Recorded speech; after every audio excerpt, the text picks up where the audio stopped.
Microsoft ecosystem. How do you see the learning partners as a whole within the system, and how they are they're helping other partners out there?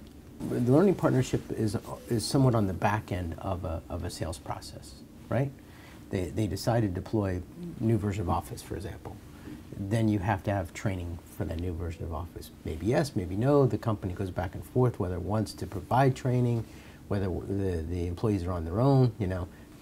So learning partners, there was a couple of them that I saw, I think it was Denver and LA, that were doing it really well, where they're saying to other partners, you know about these opportunities before us.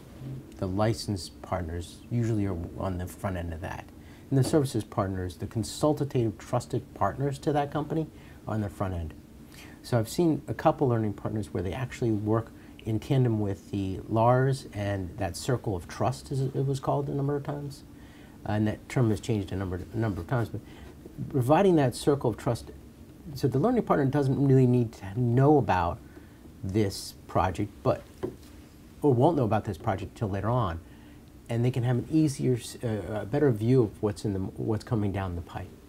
And that helps in a number of ways. From a learning partnership, then I can say, oh, here's my pipeline, you know, maybe a third of it will close, but here's how I can plan the next 6 months. The hardest thing to do in any business, I would say, is planning the next 6 months, right? Because you're always worried about, do I add more capacity to my business? Do I shrink my capacity? What's the cycle am I on? Having that market intelligence through partnership of other companies is extremely valuable. Whether the partnership is with Microsoft or with services integrators or LARS, you know, that collaboration is a very important thing.